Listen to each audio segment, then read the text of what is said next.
Somos ariqueñas y ariqueños convencidos de que a través de una nueva constitución podemos construir un Chile para todas, todos y todes.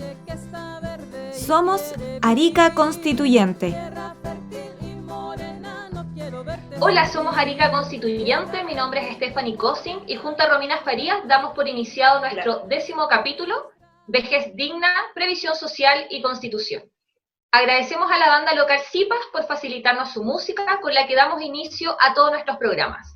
Hoy vamos a conversar con María José Ron, feminista, psicóloga, parte del directorio de la Fundación Geroactivismo y miembro de la Red Gerofeminista Latinoamericana, y María Angélica Ojeda, profesora de Matemáticas y Física, vicepresidenta del Colegio de Profesores de la Comuna de Antofagasta y ciudadana que demandó a su AFP con la finalidad de la reintegración de sus fondos previsionales como parte de su propiedad privada.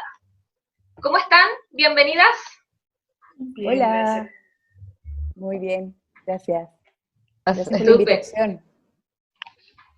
Gracias a ustedes también por ser parte de esta iniciativa que tenemos como colectivo.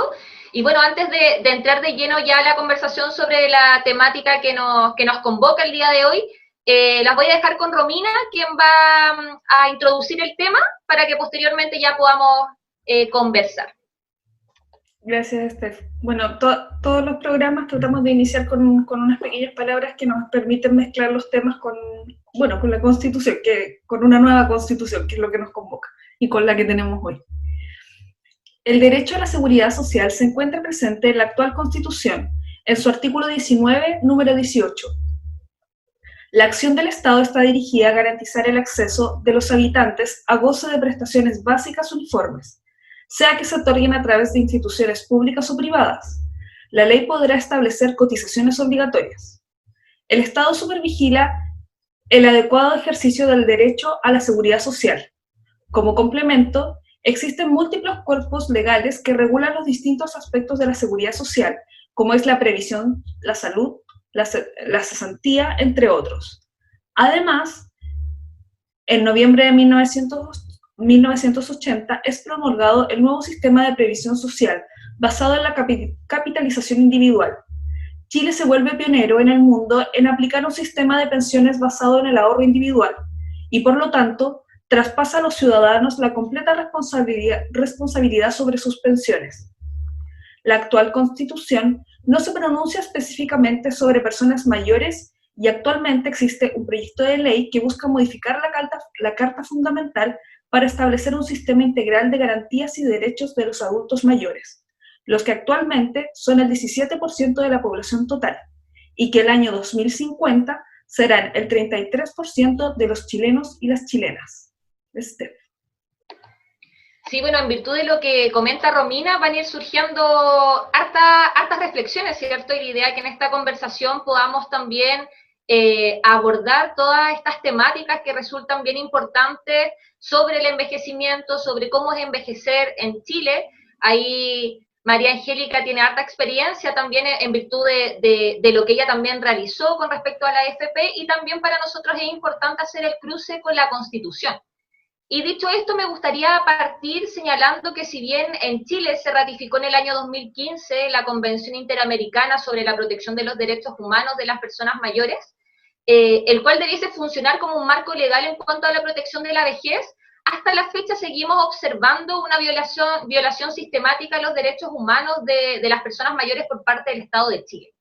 Y en este sentido, desde la experiencia que tiene la Majo en las temáticas, quizás nos pudiese también comentar un poquito, si es que tú consideras que Chile cuenta efectivamente con una disposición constitucional que dignifique las vejeces, entendiendo que no hay una sola vejez, ¿cierto?, sino que va a depender de las realidades de los y las adultas mayores, o en qué finalmente se podría traducir que el Estado de Chile no ponga en práctica lo que tanto dice, ¿cierto? Porque entendemos que finalmente en el papel se pueden consagrar muchas cosas, pero en la práctica nos damos cuenta que no hay protección, que no hay resguardo, que no hay bienestar o inclusive que no hay inclusión en nuestra sociedad, ¿no? Entonces, en ese sentido, me gustaría preguntarte a ti, Majo, ¿cómo visualizas tú este panorama? ¿Cómo realmente se lleva a la práctica?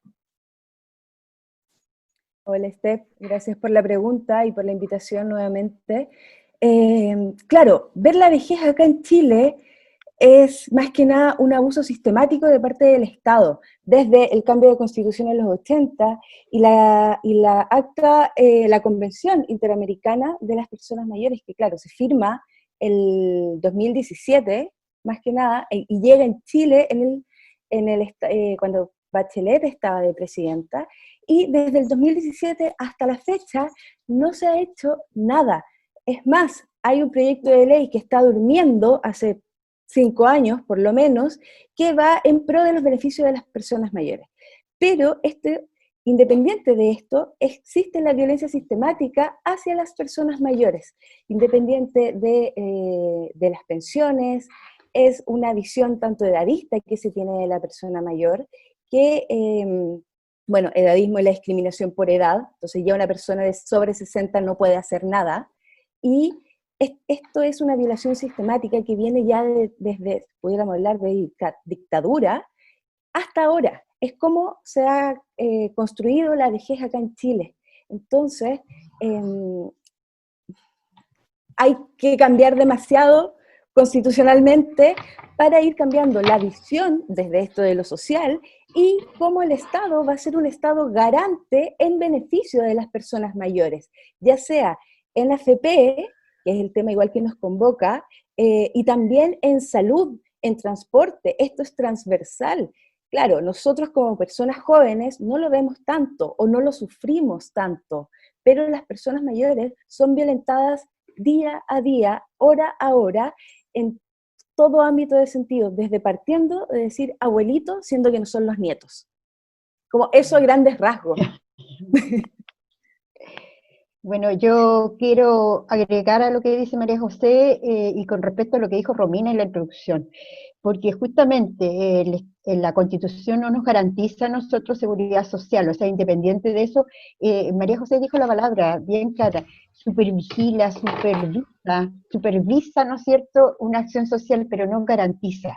Independiente de eso, ustedes saben, en el caso mío, por ejemplo, yo tuve la suerte de que la Corte de Apelaciones de Antofagasta, cuando yo hice el requerimiento de mis fondos previsionales, justamente planteábamos si había seguridad en Chile o no.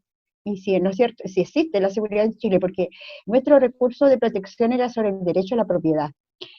Bueno, el Tribunal Constitucional, de alguna manera, en forma oral, lo dijo en noviembre del año 2019, pero la verdad que forma escrita, le llegó el escrito en mayo a la Corte de Apelaciones de Antofagasta, y la Corte de Apelaciones, viendo la arbitrariedad del sistema, porque este sistema es realmente arbitrario, como dice María José, nos vulnera nuestros derechos, porque el empleador a mí nunca me dio nada, yo vendí mi fuerza de trabajo, o sea, haciendo clases, y el Estado nunca me ha entregado nada. Entonces, por esa situación, la Corte de Apelaciones de Antofagasta dictamina que se me paguen todos mis fondos provisionales. Ustedes saben que vamos en el camino judicial en este momento con respecto al tema, y estamos en la Corte Suprema. Nosotros pedimos hacer un alegato con respecto al derecho también, no solamente el derecho a la propiedad, sino también el derecho a la vivienda, que es un derecho básico, es un derecho humano. Y por otro lado, yo coincido en que en Chile no existe la seguridad social, porque si no, no tendríamos las condiciones que tenemos hoy día con respecto al desarrollo de la pandemia. No tenemos, ¿no es cierto?, seguridad, inclusive en estos avatares que tú decías del transporte, los derechos de las personas no están garantizados, y solamente el gobierno es subsidiario del sistema. Entonces, por lo tanto, las garantías sociales no existen. Y en ese sentido, bueno, tanto para María Angélica como para la Majo también desde su experiencia, al ser parte de esta fundación y de la red también que interactúa constantemente con los y las adultas mayores, ¿cómo es envejecer en Chile si es que entendemos desde esta premisa que tenemos un Estado, como bien menciona la señora María Angélica, que es subsidiario, que no es garante de los derechos, que no existe seguridad social? Usted, señora María Angélica, bueno, lo ha palpado, lo vive día a día. En ese sentido, ¿cómo consideran que es envejecer en Chile con esta realidad? Es bastante triste. Primero que todo, ¿me permites, María José? Ya. Pero por supuesto. Es bastante triste porque nosotros, las personas de mayores, cuando nos pensionamos, porque no podemos decir jubilarse, porque jubilo significa goce. Entonces no podemos decir esa palabra. Cuando trabajaba no lo entendía cuando mis colegas decían, no María, estoy pensionada, no jubilada. Entonces nosotros tenemos que optar por dos cosas, o seguir trabajando, porque es la verdad, o vivir de la caridad de nuestra familia, porque esa es la otra situación. O sea, tener una pensión que no te alcanza para cubrir tus gastos básicos y para no mantener el training que tenías cuando estabas activa laboralmente, o para las personas que no trabajando, por ejemplo, las dueñas de casa, que cumplieron con una labor dentro de la economía del país, porque las mujeres dueñas de casa contribuyen de una manera activa en el desarrollo de la economía del país, al cocinarle a su compañero, a su esposo, ¿no es cierto?, al cuidado de los niños, y a mantener, de alguna manera, contribuyen. Entonces el Estado debería retribuirle a estas dueñas de casa, de alguna manera, la entrega que ellas hicieron al país, porque todos y todas participamos en el desarrollo económico de este país. Entonces, cuando nosotros vemos que nuestras pensiones son tan bajas, tan paupérrimas, que dan ganas de ponerse a llorar, porque eso me ocurrió a mí. Yo cuando fui a recibir la pensión, bueno, como me la depositaron en una cuenta, no percibí cuánto era, entonces fui a buscar la colilla de pago para ver cuánto era, y, 370.000 pesos, ay, ya, con eso me las arreglo yo, porque además yo tengo una pensión de viudez. Entonces, yo dije, con eso estoy más o menos bien, cubro mis gastos y todo lo demás. Y de repente leo, y eran 2 meses. Entonces, te quedas tú así, te quedas muy asombrada de la situación, que son 2 meses, entonces no te va a alcanzar para cubrir los gastos. Entonces, y ahí vienen las angustias también. Claro, entonces yo tenía 3 opciones. Yo dije, o sigo trabajando como buena profesora de matemáticas, o, ¿no es cierto?, arriendo mi casa, me allego a mi otra parte de mi familia, o, ¿no es cierto?, realmente espero que, no sé, que caiga del cielo o alguna cosa, o como muchas personas, lamentablemente, y yo creo que aquí María José me va a fundamentar esta situación, muchas personas de cierta edad se suicidan por esta situación, que es muy lamentable. Así es. Tomando un poco las palabras tuyas, María Angélica, claro, al Estado, al no ser garante de las necesidades básicas, pasa a ser un poco asistencial hacia las personas mayores, algo que también se visualizó ahora estando en crisis sanitaria, en pandemia, que todos lo vimos, que la caja de alimentos no es algo que se haya entregado ahora, es algo constante, los municipios las entregan. Entonces comienza a ser más que nada asistencialista hacia las personas mayores sin cambiar la base. Y desde ahí, claro, esta diferencia de jubilación versus pensión, claro, la persona pensionada tiene que seguir trabajando. Y no es que lo pueda optar, porque está bien, tú puedes optar por seguir trabajando, porque te sientes bien y con ganas de trabajar, pero no cuando es algo ya obligatorio, porque la pensión no te alcanza. Y desde ahí, claro, el tema de las mujeres mayores acá en Chile son más violentadas que los hombres mayores. ¿Por qué? Porque desde el partir que la mujer mayor muchas veces fue dueña de casa y es dueña de casa, automáticamente pasa a la pensión solidaria. Esa pensión solidaria es paupérrima.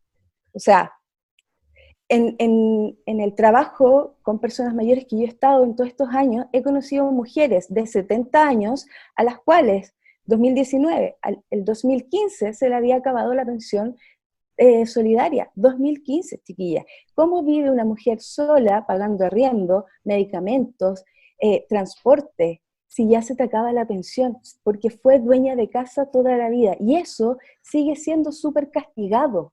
No hay nada, no hay un resguardo legal a ese maltrato institucional. Desde ahí, y claro, y desde ahí, desde ese maltrato, cae de nuevo este asistencialismo. Entonces vamos en un círculo vicioso en el cual no se cambian las bases. Entonces envejecer en Chile, acá, la visión que está es terrorífica. O sea, lo digo así como desde conocimiento, causa y pasión, es un miedo gigante llegar a viejo acá en Chile. Y desde ahí viene también la tasa de suicidios de las personas mayores es altísima. O sea, e inclusive podemos empezar a analizar cómo se suicidan desde la casa. Hemos visto que se suicidan para no ser carga. Tener esta visión de que la persona mayor es cacho, porque la visión de vejez es que llegaste a los 60 y ya se te fue la vida. Es súper loco, y eso parte desde la construcción social que tenemos todos nosotros en el Estado chileno, y también el Estado en sí, el Estado garante, que no te garantiza nada. Y vuelve un poco a lo mismo, es un círculo vicioso, y somos las mujeres las más violentadas en esto. También por eso mismo, como en otras psicólogas de varios países, de Panamá, España, México, creamos también este colectivo gerofeminista. Y claro, lo vemos en Chile, pero si empezamos a escarbar un poco es transversal a Latinoamérica. Y es muy, muy, muy loco, por así decirlo, y cómo vemos el maltrato financiero, económico, hacia las mujeres que nunca trabajaron. Y nadie hace nada.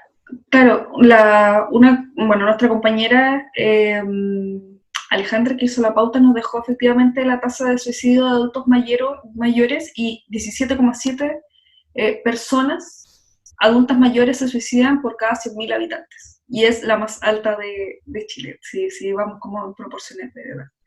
De lo que hablan ustedes, a mí hay cosas que se han ido repitiendo en la medida que vamos viendo los capítulos, y tiene que ver con que como el Estado nos ve como contribuyentes, no como ciudadanos, sino que como gente que tributa, es así como nos trata después. Y esa es una lógica bien perversa, porque efectivamente si tú tienes una profesión en donde no logras generar riqueza económica, o de manera formal imponer, por ejemplo, o si generaste trabajo doméstico no remunerado toda tu vida, y nunca generaste imposiciones, entonces tu jubilación es proporcional a las riquezas que tú pudiste hacer durante tu vida laboral. Y es así como el Estado en general distribuye todos los recursos. Y eso lo hace bien macabro, porque si tú no lograste generar riqueza económica, lo que hace el Estado es decirte, bueno, esto es consecuencia de tus acciones, como si los factores económicos no fueran, en este país, no estuvieran como amarrados de muchos otros elementos de desigualdad, de falta de oportunidades, etcétera. Y entonces para la vejez tú vas a tener respecto a lo que tú logres como juntar, porque es un sistema de capitalización individual en donde todos los derechos sociales el Estado los privatizó, y los privatizó al punto de que ni siquiera cuando eres mayor, cuando ya eres grande, el Estado te va a apoyar, sino que esto es lo que tú cosechaste durante tu vida, y como una lógica bien perversa como de las consecuencias económicas, porque las otras, bueno, eso es otra cosa, pero las económicas que son las que nos atormentan. Sí, y que trae consigo... Disculpe, y que trae consigo una serie también de manifestaciones, bueno, que era un poquito lo que hablaba la Majo, ¿cierto? Lo comentó también María Angélica en torno a las tasas de suicidio, que efectivamente, bueno, pueden ser multifactoriales, ¿cierto? Hay distintos factores que pueden incidir en que un adulto o adulta mayor tome esta decisión. Pero claramente viene con todas estas presiones, con todas estas angustias, con todos estos agobios, de no ser visualizado como un cacho, no solo para las familias, sino también la invisibilización que tiene el Estado sobre mí, que efectivamente pareciera ser que este sector, ¿cierto?, de la sociedad, de las que son parte, son invisibilizados, no son reconocidos, son discriminados de distintas formas, de distintas maneras. Ahí la Majo anteriormente también habló como esta actitud bien de condescendencia, ¿cierto? Como el abuelito, en vez de asumir que tienen una posición, un rol activo en nuestra sociedad, que contribuye. Y pasa lo mismo también con este apoyo del Estado, y lo vemos también en esta crisis sanitaria, dado que el ingreso familiar de emergencia, si el adulto mayor recibe esta pensión a través de la AFP mayor a 100.000 pesos, no recibía este beneficio. Entonces también ahí nos cuestionamos de qué estamos hablando, como si esto fuese suficiente para tener una vejez digna y poder satisfacer las necesidades básicas. O sea, no estamos pidiendo grandes lujos, sino más bien poder vivir dignamente. Y en ese sentido, desde tu experiencia también, Majo, ¿cómo consideras tú que puede influir nuestro actual sistema de ahorros de fondos previsionales, la AFP, en esta realidad que viven los adultos y las adultas mayores, si es que efectivamente este agobio o esta angustia pueden ser factores sociales que pueden influir en estas altas tasas de suicidio, o qué otros factores influyen también en cómo los adultos mayores viven las vejeces, o qué factores, claro, sociales influyen en cómo ellos viven estos procesos. ¿Cómo lo has visto tú en tu trabajo, en lo que ellos te verbalizan, en cómo ellos también se consideran que están posicionados o no en nuestra sociedad? Chuta, yo tengo igual experiencia y como vemos en la fundación también, que esta fundación es transversal a las personas mayores, porque queremos como concientizar las vejeces desde niños, de adolescentes, jóvenes, adultos. Existen varios factores de riesgo. La AFP es un factor muy influyente en los suicidios, porque ¿cómo viven después? Ok, si bien la persona trabajaba y jubila, pongámoslo entre comillas, jubila y queda con este monto mensual. Y este monto mensual es menos, mucho menos de lo que recibía antes.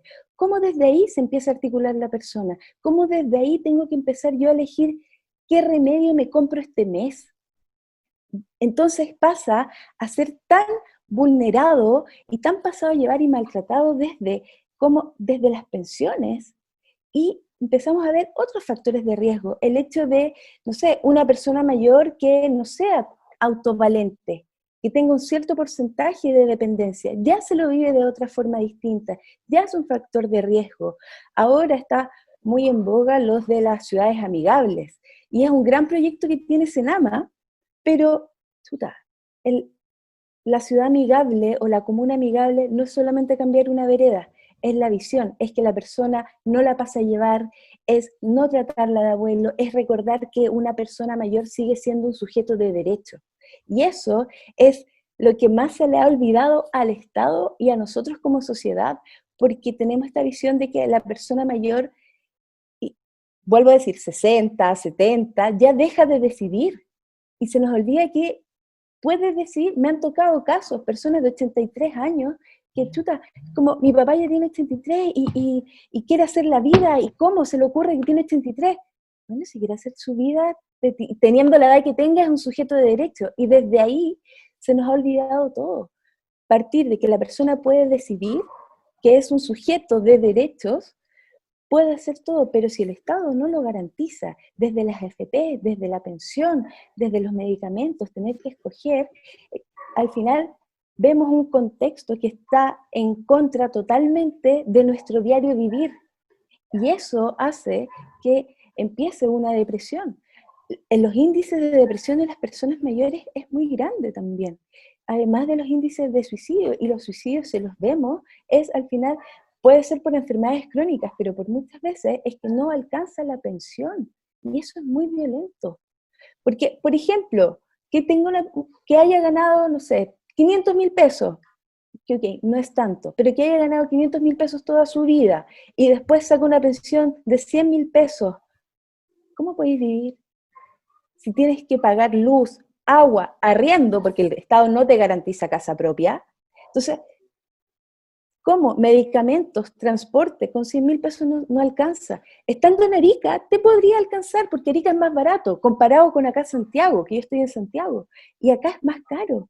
O sea, chiquillos, estando en pandemia sale esta gran noticia que las personas mayores van a pagar la mitad del pasaje, pero no podían salir. No es violento eso, no es como reírse en su cara, ciertas cosas, y los vemos, todos los días se violentan las personas mayores, y nadie piensa que son sujetos de derecho. Es como, ya, usted se queda sentado acá, y ahí se queda. Y no se mueva. Y no se mueva, por favor, ni siquiera respire ni opine. No, se opinó toda su vida, trabajó toda su vida, es una persona autovalente. ¿Por qué ahora se tendría que quedar callada porque tiene cierta edad? Y desde ahí es la base de estos factores de riesgo para la persona mayor, es que los vemos con una mirada tan edadista, tan que teniendo cierta edad ya es peyorativo, ya dejas de ser persona, que cuesta mucho hacer el cambio. De que se puede, pero cuesta mucho, porque tiene que ser algo transversal. No sé si María Angélica estoy hablando No, yo cabeza de estoy de pescado, acuerdo con... pero... No, para nada. Usted, Mira, María yo Angélica, personalmente ¿qué la creo motivó que también a demandar a la FP desde su experiencia? Me imagino que también fue una necesidad. bueno, pero tú me presentaste, pues yo soy dirigente del Colegio de Profesores, o sea, aquí hay una diferencia, ¿no es cierto?, con nuestras, la gran mayoría de nuestras mujeres que no están empoderadas.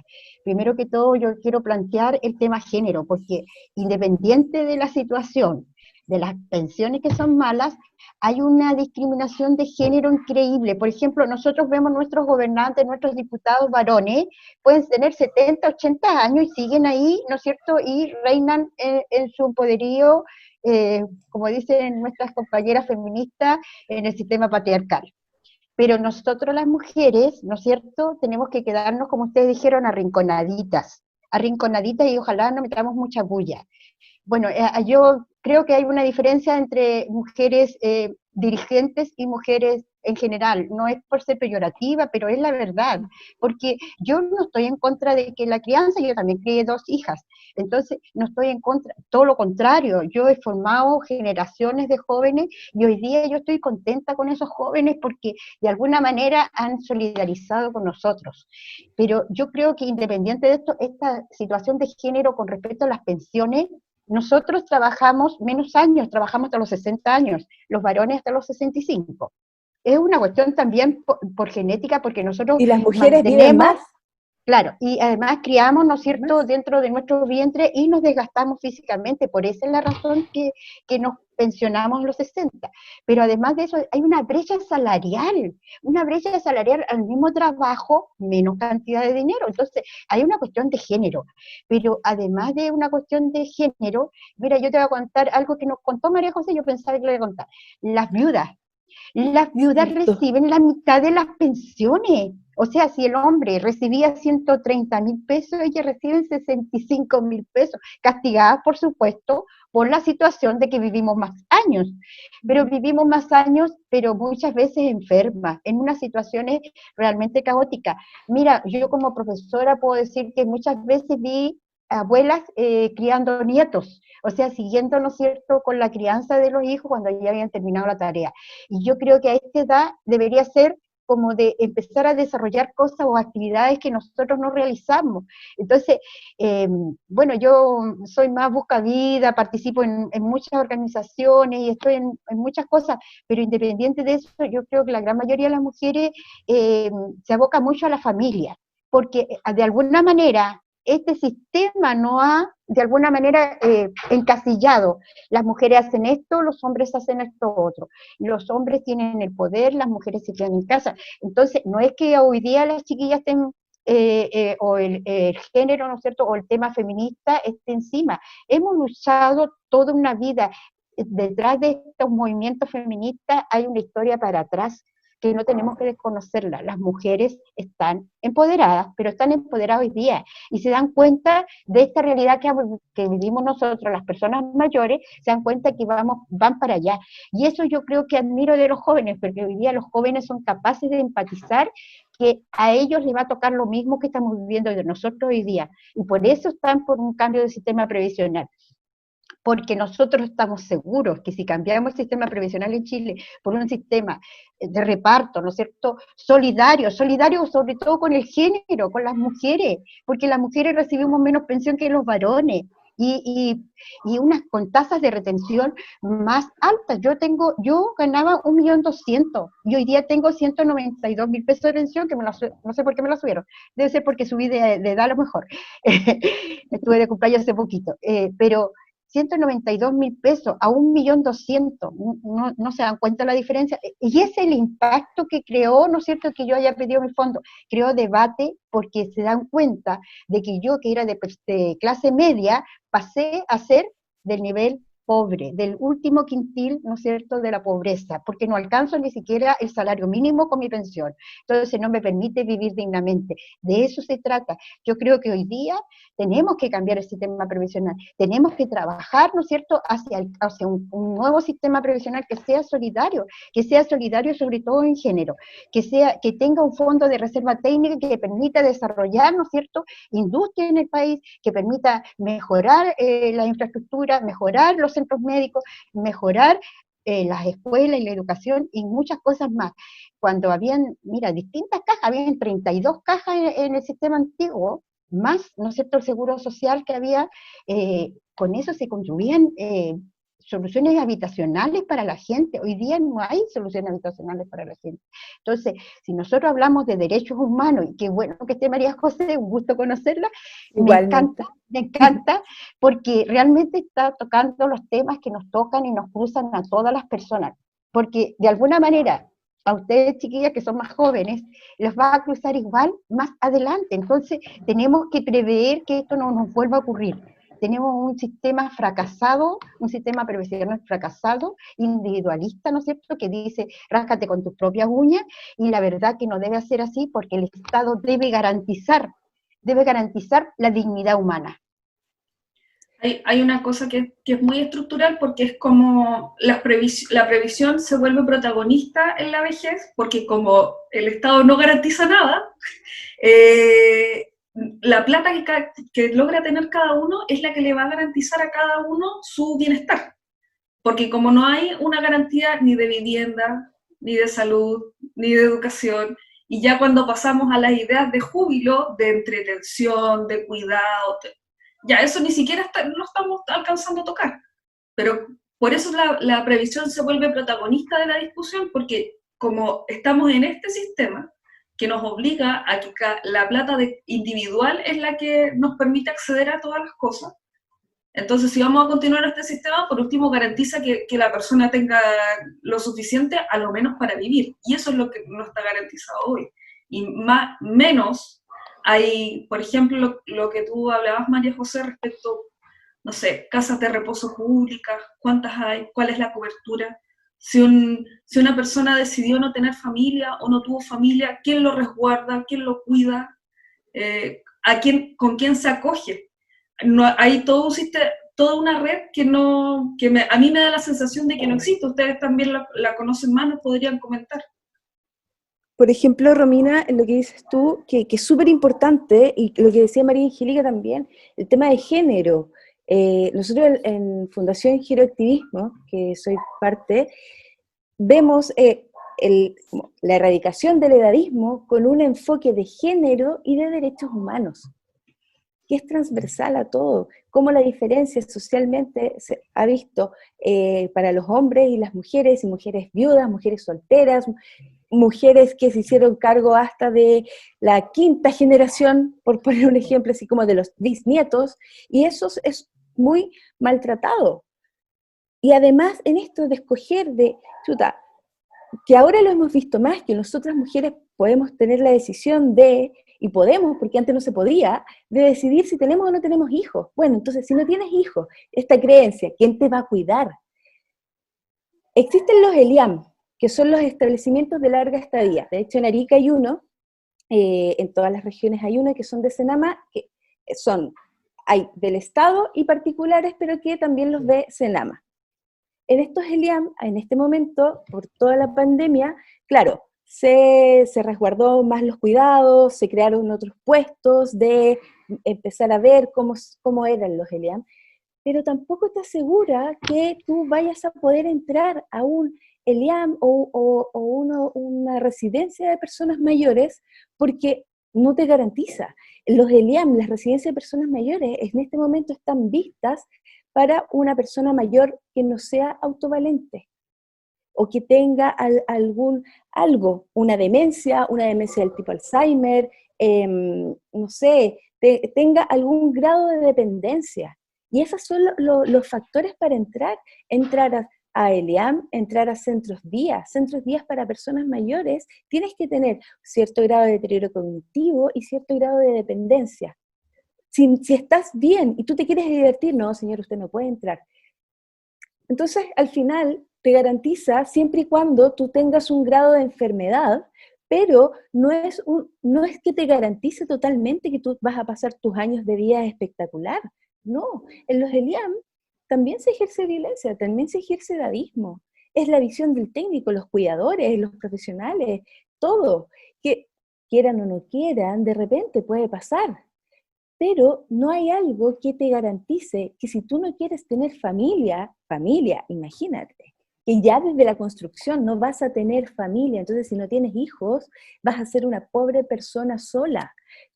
Hablo un poco de construcción social, que yo me baso en todo eso, que, chuta, no tienes hijos, ya te quedas solo, y no, po. Si no tienes Como hijos, erradicar estos estereotipos también. estos estereotipos, que la mujer tiene que tener hijos, que la persona mayor tiene que vivir con su familia.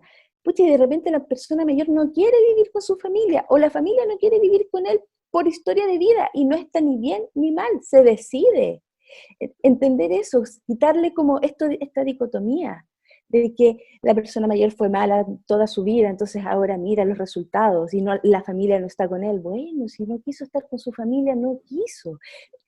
Hay que cambiar la visión súper social, y desde ahí también el tema género que decía María Angélica, que lo vuelvo a tocar, que es súper importante, que a nosotras las mujeres cuando somos jóvenes se nos castiga si no tenemos hijos, porque ¿quién te va a cuidar?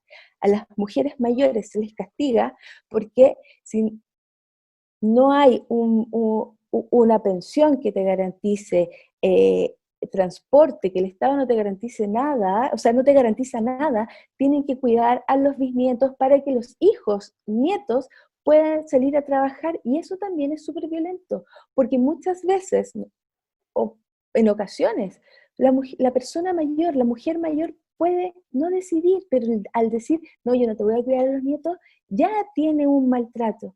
Entonces es ver cómo la mujer y mujer mayor se desenvuelve. De hecho, el viernes voy a estar en otro en vivo hablando sobre el maltrato de las mujeres mayores y los tipos de intervención, que vamos a estar con hartas activistas, feministas, y cómo también este feminismo, y claro, sin olvidar a nuestras ancestras, se habla de feminismos jóvenes, y ¿dónde queda el feminismo mayor? Es algo que yo lo conversaba contigo, Steph, ¿dónde queda la mujer mayor?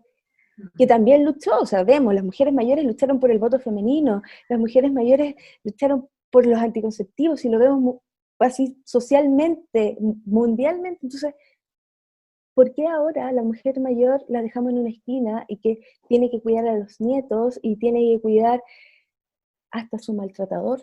Porque lo tiene que cuidar. Yo me tomo de tus palabras, Majo, efectivamente, para poder hablar sobre la participación de los adultos y adultas mayores en estos cambios políticos y sociales que han resultado fundamentales, ¿cierto? Y lo hemos visto históricamente, y también lo vimos con mayor fuerza a raíz del estallido social, ¿cierto? Entonces resulta también importante en estos espacios discutir cómo estos también han sido discriminados, inclusive al ser partícipes de estos espacios desde la televisión, desde los medios, o desde estos estereotipos que tú también comentas que idealmente se pudiesen erradicar. Entonces, es importante poder construir una nueva constitución antiedadista, como tú reflejas, sin discriminación, y efectivamente una sociedad inclusiva y integradora. Yo estaba leyendo unos documentos efectivamente desde ustedes, desde Fundación Quiero Activismo, a raíz del estallido social, donde se organizaron charlas, cabildos por una constitución antiedadista, claro, y cabildos intergeneracionales, que a mí me resultó súper interesante, porque aquí también se evalúan distintas realidades y se consideran las necesidades de los adultos y las adultas mayores también. Entonces, cómo la presencia de los adultos mayores y el rol que estaban tomando, y la importancia de poder visibilizar su participación desde esta perspectiva también positiva, como de repensar las vejeces, que no es una vejez, o sea, va a depender de muchos factores, y que van a ser una oportunidad también, como decía la señora María Angélica, de ser parte de todas estas discusiones, de estos espacios, a propósito de la participación de las personas mayores en las manifestaciones, como usted decía, están empoderadas.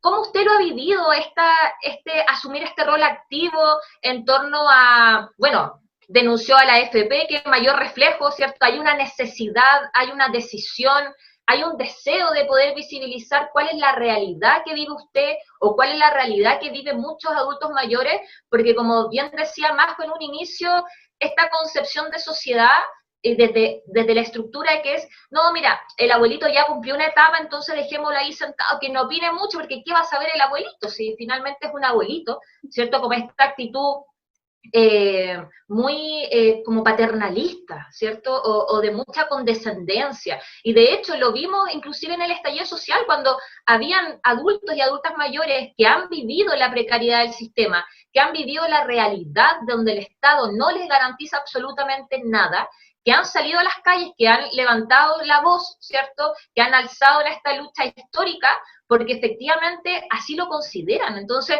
en los medios salía como abuelito con la pancarta, abuelito manifestándose, en vez, como dice la Majo, de señalar como adultos mayores, sujetos de derecho, con voz, con voto, con poder de decisión. Entonces me gustaría saber, María Angélica, cómo usted ha vivido esta participación social, este activismo también, si considera que efectivamente hay espacio o la sociedad genera estas instancias o estos espacios, y quizás también ahí la Majo podría comentarnos cómo ha visualizado también esto en los espacios en los que ella se mueve.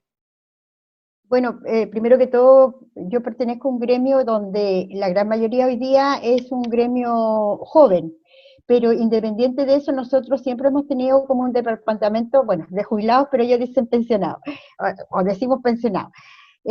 Pero nosotros como organización, primero que todo, yo te voy a hablar a partir de mi organización base, que es el Colegio de Profesores. Nosotros hemos estado luchando ya prácticamente 40 años por la deuda histórica. Los profesores fueron traspasados desde el Ministerio de Educación al sistema municipalizado, y en tiempo de Pinochet hubo una época en que no hubo reajustes salariales a los sueldos, entonces empezó a haber una conmoción en que los sueldos no subían y la gente había perdido el acceso, o no es cierto, la accesibilidad a comprar lo mismo con la misma cantidad de dinero. Entonces, el poder adquisitivo que se llama. Entonces, un compromiso del tiempo de Pinochet mismo, de subir los sueldos en un 22%, entonces se sube un reajuste de un 10%, que es mucha plata para la gente en ese momento, pero al otro año es traspasado al sistema municipal los profesores y quedaron con una deuda del reajuste. Y los profesores que no fueron reajustados, por ejemplo, yo te voy a contar en los años 90, un profesor que no había sido reajustado ganaba su 500.000 pesos, y un profesor que había sido traspasado ganaba 250.000 pesos. Entonces, el profesor que había sido traspasado reclamaba esa deuda histórica, y la reclamamos por todos estos gobiernos de la concertación, y con estos gobiernos, con los gobiernos de Piñera también, pero no ha habido solución. Pero independiente de esa deuda histórica es el poder, no solamente el poder adquisitivo perdido, es la falta de posibilidad de desarrollo de las mismas familias de esos profesores, que perdieron la posibilidad de, por ejemplo, si tenías 3 hijos, cuál de ellos iba a estudiar a la universidad y cuál no iba a estudiar en la universidad, porque tenías que optar, porque cómo ibas a pagar la universidad, porque la educación no es gratuita en Chile. Entonces, yo a partir de eso yo te podría contar que nosotros como organizaciones, en general todas las organizaciones, hemos tratado de que esta diferencia de edades no se sienta, porque en el fondo o el objetivo es el mismo. Hoy día nosotros necesitamos un nuevo Chile, necesitamos cambiar este país, y si no lo logramos organizado, no podemos cambiarlo. Entonces, tenemos que trabajar hacia el plebiscito, tenemos que cambiar por una nueva constitución. Yo creo que hoy día es necesario cambiar la constitución en este país, porque es la única forma que de alguna manera se nos reivindique no solamente las situaciones que tenemos las personas de la tercera edad, sino de todo el país, el derecho a la salud, el derecho a la vivienda, el derecho, ¿no es cierto?, a ser sujetos de derecho. Yo creo que eso más que todo. Así es. Sí, y tomándome de tus palabras, María Angélica, Esther, esto de ser tan paternalista, chuta, claro, lo vimos en estallido social, se vislumbró, porque antes como que pasaba piola, estaba como súper escondido. Lo veíamos cuando trabajábamos en municipios de repente, y de ahí salías y no se veía. Lo digo municipio, yo trabajé en el municipio de la comuna de Puente Alto también, entonces se veía harto este paternalismo. Desde ahí empezar a cambiar, desde recordar lo que decías tú, María Angélica, el sujeto de derecho. Las personas son sujetos de derecho. Entonces empezar a decir, dejar de decirle abuelito, dejar de decirlo peyorativamente. Todos tenemos un nombre. Nos guste o no nos guste, lo tenemos.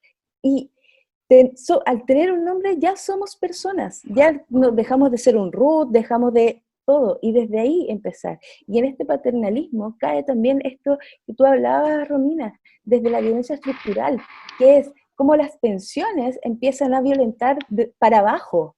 Entonces empezamos a ver que chuta, todo se tiene que mejorar. Y claro, el hecho de cambiar la Constitución es necesario también que sea con un enfoque de género. Porque culturalmente se nos hace la diferencia las mujeres con los hombres. Si hacemos una nueva Constitución, tenemos que pensar en nosotras las mujeres y las mujeres mayores. Entonces, aunque tengamos como las mismas visiones, a nosotras las mujeres se nos violenta demasiado. Y tiene que cambiar esto de la violencia estructural, tenemos que cambiar la Constitución, porque al final, si vemos temas AFP, ok, mejoramos temas AFP, pero ¿cómo mejoramos derecho a vivienda, derecho a salud, derecho social, derecho de las personas de derecho? Como decía María Angélica, es transversal, cae. Si mejoro una, tengo que mejorar las otras. No puedo arreglar AFP, ok, entrego más pensión, si no tenemos el derecho básico a vivienda. Nosotros no deberíamos arrendar, el Estado debería ser garante, una persona mayor no debería arrendar, porque ya con eso, lo he visto, chicas, entonces ya el pagar el arriendo hace que tú decidas si te compras la metformina o el otro medicamento, porque tienes que elegir, y no, ¿cómo vas a elegir qué te cuidas este mes? Entonces tiene que ser algo que cambie transversalmente todo y con enfoque de género, es súper importante, y sin dejar de lado los derechos de las personas, tanto niños, niñas, jóvenes, adultos mayores, y en estas personas mayores, que diga, es inclusive algo que no hemos conversado, las personas mayores disidentes, que también son súper importantes, personas mayores con VIH, ¿dónde quedan?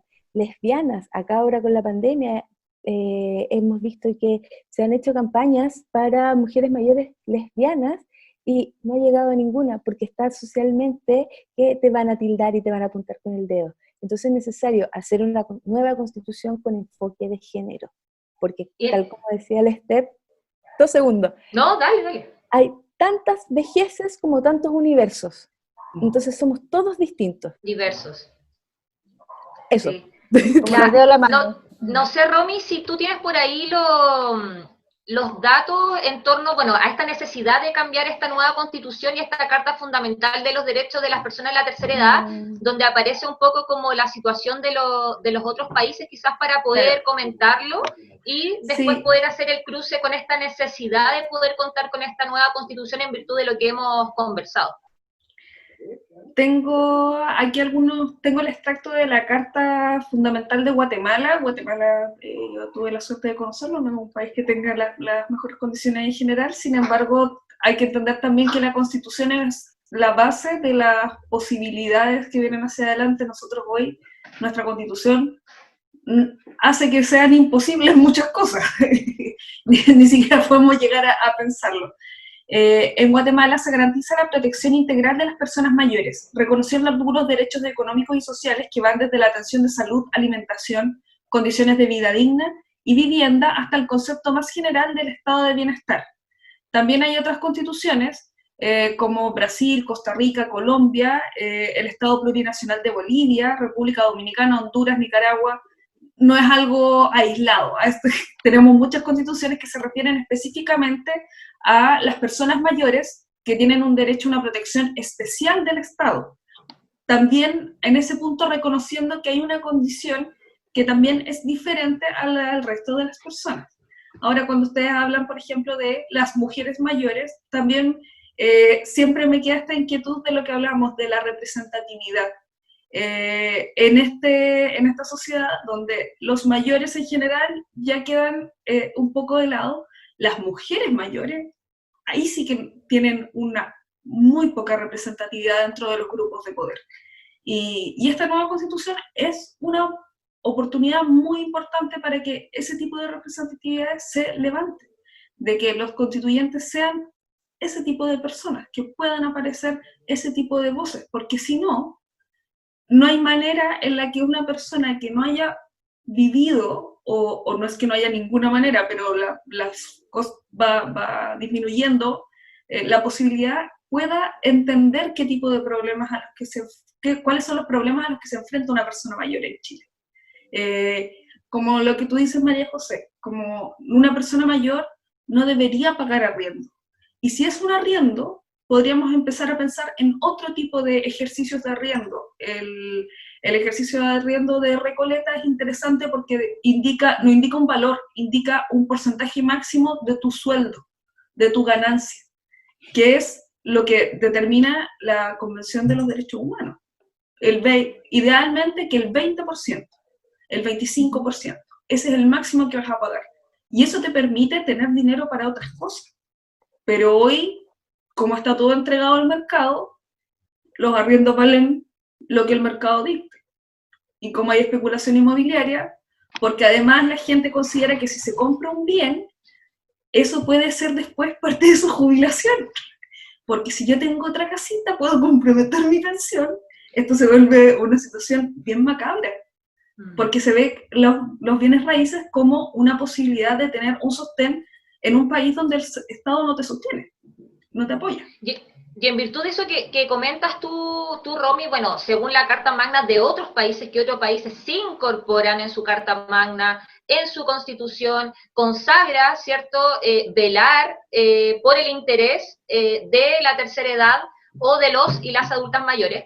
En ese sentido, me gustaría preguntarle a ambas, ¿cómo sería repensar las vejeces en Chile y cómo el Estado realmente se puede hacer cargo real de todo esto que hemos conversado? O sea, ¿qué elementos consideran también ustedes imprescindibles para poder construir un nuevo Chile, como comenta María Angélica, y construir una nueva constitución que incorpore todos los elementos que ya hemos conversado?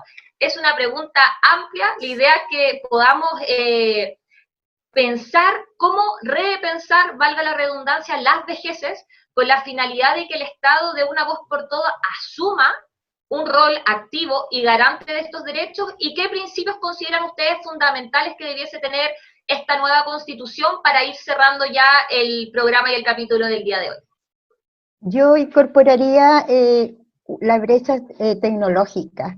Yo creo que hoy día la gente de la tercera edad, voy a decir de la tercera edad, está con una brecha tecnológica muy grande. Entonces yo, dentro de los programas que incorporaría, por ejemplo, como un derecho, es a igualar las condiciones tecnológicas de las personas, porque si bien es cierto, esta pandemia nos ha desnudado y nos ha mostrado todo un estrato de diferencias sociales y económicas y tecnológicas que tiene este país, la gran desventaja es sobre las personas sobre 55 años. Yo inclusive voy a bajar un poco la edad de los pensionados a los 55 años. Hay una gran brecha tecnológica, inclusive dentro de mi mismo sector laboral. Entonces, yo diría que hay que emparejar la cancha, hay que darle más posibilidades a acceder a esta tecnología tan amigable, porque realmente es amigable. Lo que pasa es que nosotros tenemos miedo de meter el dedo y echar a perder. Uno dice, voy a decir cada punto suspensivo, para no embarrarla. Entonces, pero en esas cosas, por ejemplo, que son muy amigables, nuestras amigas y amigos están lejanos a ella, poco accesibles a ellos. Entonces, yo personalmente creo que es una situación que deberíamos mejorar, porque fíjate que hoy día, con esto mismo de la tecnología, como estamos muchos confinados en nuestras casas, podemos superar esa brecha, ¿no es cierto?, a lo mejor a través de estas redes sociales. A través del teléfono, a través del computador, ¿no es cierto? Pero además no tenemos acceso a él, no tenemos acceso a la tecnología. A lo mejor saben ustedes que hay teléfonos para la tercera, a mí me da una rabia cuando yo veo en Falabella TV, voy a decir la marca, disculpen que haga propaganda, pero en Falabella TV te muestran unos teléfonos, ¿no es cierto?, que se abren así, de almeja, ya se me había olvidado hasta los nombres, de almeja con números grandes. ¿Por qué nosotros no podemos hacer amiga a nuestras personas, a mí, las personas de mi edad, amigos de la tecnología? Saben que yo mando correos por el teléfono, veo todas las redes sociales, googleo cuando tengo una duda, hago un montón de cosas. Yo, por ejemplo, estoy en un club de lectura, pero estoy mucho tiempo en el club de lectura porque a mí me gusta leer, a pesar de ser profesora de matemáticas. Y considero que la tecnología hoy día, por ejemplo, ya no podemos acceder a los libros físicos, pero sí podríamos acceder a los libros, ¿no es cierto?, digitales. Entonces, hay tanta cosa que podemos emparejar la cancha hacia arriba también. O sea, hoy día yo creo que el acceso a la tecnología es un derecho humano, que no está inscrito en ninguna parte, entre paréntesis. Pero a mí se me ocurre que ese niñito de una población cualquiera tiene tanto derecho como mi vecina que tiene 70 años y que no sabe usar el teléfono. Yo creo que eso es hacer este mundo más amigable, porque estamos en otro nivel tecnológico y tenemos que hacer que la gente acceda a esa tecnología, permitirle el acceso a esa tecnología. Qué importante es hacerlo sentir parte de este mundo. Gracias, María Angélica. ¿Y tú, Masco? El igualar las tecnologías, como dice María Angélica, es parte igual como del derecho de educación, desde acercar a las personas mayores. El desplazarlas también en tecnología es edadista. Sería hermoso construir una sociedad y cambiar la Constitución desde las bases edadistas que existen, de dejar de ver peyorativamente a la persona mayor y comenzar a hacer estos en vivo, los podcasts, los webinars, integrando a las personas mayores. Siento que muy conductualmente hay que empezar a hacer los cambios, como mostrar personas mayores en la tele, las mujeres mayores. Si nos retomamos a la mujer mayor de la tele sale, no existe, solo el hombre mayor. Empezar a construir una sociedad intergeneracional, que todos son con todos, que todos somos sujetos de derecho, y desde ahí las personas mayores van a ser partícipes de las tecnologías. La tecnología la ha dejado aislada a las personas mayores, que es parte también del derecho de educación, como decía hace un rato, pero tenemos que pensar que para poder cambiar esto es necesario cambiar esta visión edadista que tenemos, que ver peyorativamente la edad como un factor de bienestar, no vamos a llegar a ningún lado. No por tener 80 años deja de ser persona. No por tener ciertas enfermedades ya no tienes derecho ni a voz ni a voto.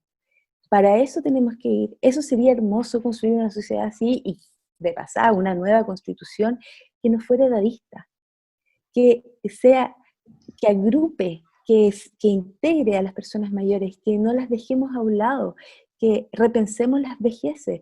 Porque, pucha, ya la vejez que conocemos como concepción de vejez, ya no está, están cambiando las vejeces. Como existen múltiples vejeces, van a existir vejeces de personas que no tuvieron hijos, que tienen mascotas, que se manejan con la tecnología, o algunas no se manejan con la tecnología, y eso tenemos que hacerlo parte, dejar de tenerle miedo también a la vejez. Desde ahí, desde el mostrar que una persona mayor puede integrarse, tiene opinión. Es súper loco, yo lo digo así, pero he conocido jóvenes que a la persona mayor no tiene ni voz ni voto. Invisibilizada. Invisibilizada, esa es la palabra, se me había olvidado. Pero entonces como, no, son nuestro pasado, son nuestros ancestros. Entonces, y no necesariamente la persona mayor tiene que ser mi abuelo, no, o mi abuela. Tengo que mirar las otras vejeces. O sea, de repente vemos en las redes sociales como estas mujeres mayores o estas parejas de mayores como vestidos como súper modernos y como muy millennials, y es como, oh, qué loco. ¿Y por qué es loco? ¿Por qué no se podrían vestir así? ¿Y por qué no podemos llegar a eso?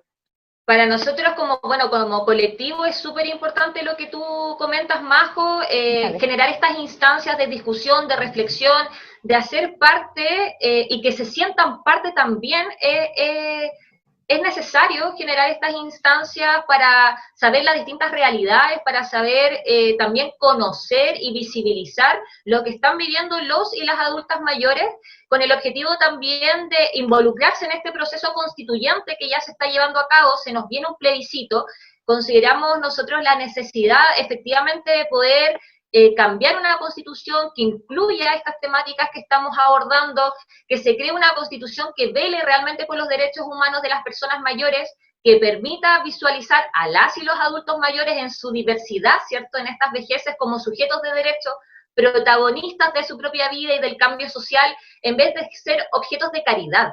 Entonces yo creo que esto va a ser crucial para poder resignificar la imagen de la vejez en Chile, para generar cambios y transformaciones sociales, para evidenciar que no hay una homogeneidad, sino es heterogéneo, ¿cierto? Y dar cuenta finalmente de las distintas formas de vivir en Chile y apropiarse de estos procesos de envejecimiento, que no sea un temor vivir en este país, que no sea un temor envejecer en este país, que nos llene de angustias, de agobios, de cuestionamiento, y finalmente eso es lo que pretendemos, o sea, generar un nuevo Chile, una nueva Carta Magna, una nueva Constitución, principalmente que sea garante de derechos y finalmente que incluya a las personas adultas mayores, entre otros estratos, ¿cierto?, a otros rangos etarios. Entonces, bueno, un poquito para concluir, queremos, con la Romina, ¿cierto?, como colectivo siempre instamos a ser partícipe de las transformaciones, a ser partícipe de estos cambios sociales que se vienen. El 25 de octubre tenemos el plebiscito, entonces llamamos a votar a prueba convención constitucional con la necesidad de lo que hemos hablado, por la necesidad de efectivamente generar cambios y transformaciones a través de una nueva constitución y a través de un nuevo Chile. Así que eso, no sé si les gustaría comentar algo más para cerrar. Romina, las últimas palabras, tal vez. No, yo creo que no hay mucho más que agregar, solo se me vino en este rato a la mente mientras las escuchaba a ustedes. En Argentina a la gente mayor le dicen gente grande. Y creo que es una bonita manera de expresarse con la gente que es mayor. La gente mayor en realidad es gente grande, y porque ha tenido toda una vida y son grandes. Y eso es lo más importante. Si no podemos en este cambio poder reconocer que tenemos gente grande, que tiene que estar en la Constitución, y que tenemos que reconocerla con sus especificidades y sus diversidades, si no lo hacemos en este momento, ¿cuándo lo vamos a hacer? Esperamos que empecemos a copiar quizá esto bueno, esta concepción distinta que tienen en Argentina, que a mí me parece siempre muy bonito, que tenemos gente grande y la reconozcamos así. Y obviamente a participar en el proceso constituyente se nos viene un desafío, y eso esperamos, que estemos todos incluidos en ese desafío.